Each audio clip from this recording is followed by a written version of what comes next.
മാരണങ്ങളൊന്നും എൻ്റെ അടുത്ത് കേൾക്കില്ലേ. ഗോഡ് ബ്രോ, എൻ്റെ പ്രശ്നങ്ങൾ അറിയാലോ. ഞാൻ കുറച്ച് പലിശ കൂടുതൽ വാങ്ങുന്നു എന്നല്ലാതെ ഒരു തെറ്റും ചെയ്യുന്നില്ല. പക്ഷെ അതിൻ്റെ കൃത്യമായ ഷെയർ ഞാൻ പള്ളിയിൽ എത്തിക്കുന്നുണ്ട്. അതുകൊണ്ട് ഇന്നത്തെ എൻ്റെ വഴിപാട്, എൻ്റെ അടുത്ത് എത്തുന്ന ഒരു അശരണനെ ഞാൻ സഹായിക്കും എന്ന് വെച്ച് തിരിച്ചു തരാൻ കപ്പാസിറ്റി ഇല്ലാത്ത ആരെങ്കിലും എൻ്റെ അടുത്തേക്ക് വെച്ചിട്ട് എൻ്റെ സമനില തെറ്റിക്കരുത്. പിന്നെ ഒരു ഷെയർ ഉണ്ടാവില്ല. Okay okay, perfect. Okay, it is in the corn and the back. Okay George bro, what's up man? ഇതെന്റെ ഫ്രണ്ട്സ്. ഓ ഫ്രണ്ട്സ്, യാ യാ യാ. ബാബൻ ചേട്ടാ, ചേട്ടൻ ഞങ്ങളെ ഒന്ന് സഹായിക്കണം. അതിനല്ലടാ ഞാനിവിടെ ഇരിക്കുന്നേ. നീ കാര്യം പറ. ഞങ്ങള് പുതിയൊരു സിനിമ ചെയ്യാൻ പോണു. അതിന് ചേട്ടന്റെ സഹായം വേണം. ഓ, ഞാൻ അഭിനയിച്ച സിനിമയൊക്കെ ഇപ്പൊ ആര് കാണാനാ? ബാബൻ ചേട്ടന്റെ തമാശ ചേട്ടാ, ഭയങ്കര തമാശ ചേട്ടാ. അതല്ല, ഞങ്ങളുടെ പടത്തിന് സ്ക്രിപ്റ്റ് എഴുതണം. അതിനുവേണ്ടി ചേട്ടാ ഒരു 1,00,000 രൂപ എങ്ങനെയെങ്കിലും ഒന്ന്. എടാ ജോർജെ, കഥ എഴുതാൻ പേപ്പറും പേനയും പോലെ എന്തിനാടാ 1,00,000? അല്ലേട്ടാ, അത് ഈ സിനിമയുടെ കഥയല്ലേ, അപ്പൊ അത് എഴുതാൻ ഒരു മൂഡ് വേണമല്ലോ. ഓ മൂഡ് മൂഡ്. എത്ര നായകന്മാരുണ്ടാ പടത്തില്? നമുക്ക് വല്ല ഗുണമുണ്ടാവോ കൂട്ടാ? അതോ അവാർഡ് പടാണോ? അപ്പൊ പിന്നെ പൈസ ചെലവില്ലല്ലോ, അതുകൊണ്ട് ചോദിച്ചാ. തളിക്കറ വല്ലതും പറയാണ്ട് നേരിട്ട് പറഞ്ഞോ, ആലോചിച്ച് ബുദ്ധിമുട്ടുണ്ടാ? ഒന്നുമില്ലടാ ചേട്ടാ, കാശ് ഞങ്ങൾക്ക് 2 മാസത്തേന് മതി. പലിശ ഞങ്ങൾ കൃത്യമായിട്ട് 2 മാസം കഴിയുമ്പോൾ തരും.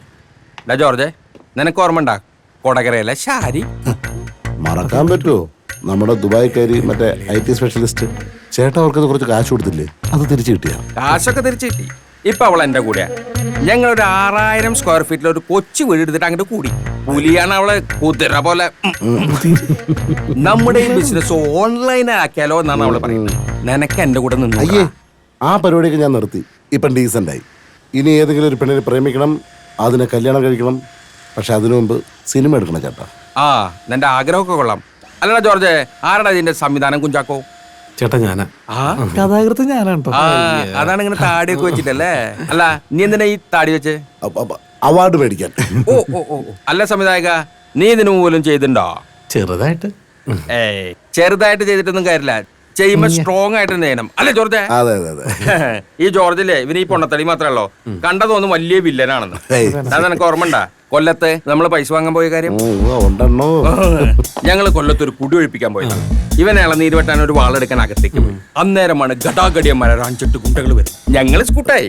അപ്പൊ ഇവൻ ഈ വാളും കൊണ്ടുവന്ന് ഇവരെ കണ്ട് ഇവനെ കണ്ടിട്ട് അവര് പേടിച്ചോടി.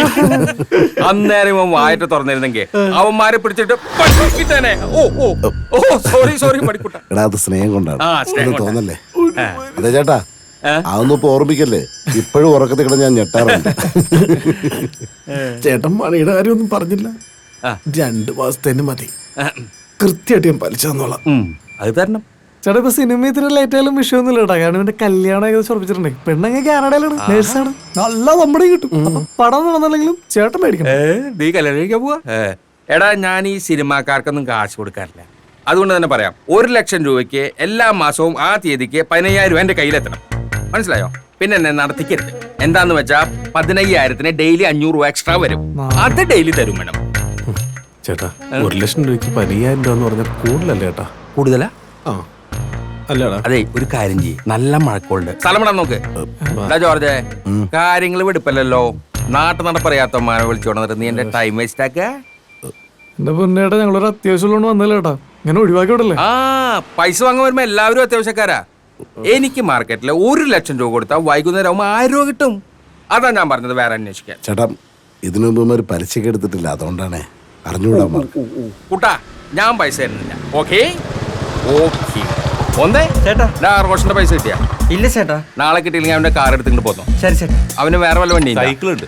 ആ, സൈക്കിൾ കൊടുത്തോ. കാശ് കിട്ടിയില്ലെങ്കിൽ ചവിട്ടി മുതലാക്കാം.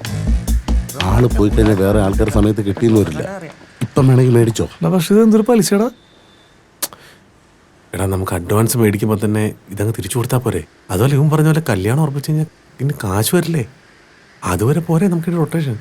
ഇനിയൊന്നും നോക്കാനില്ല, കേറിയേക്കാം. ഡാ, പുള്ളി ഇപ്പം പിടിച്ചാ പിടിച്ചാണ്, അല്ലെങ്കിൽ പിന്നെ കിട്ടൂല. എന്ത് പറയണു?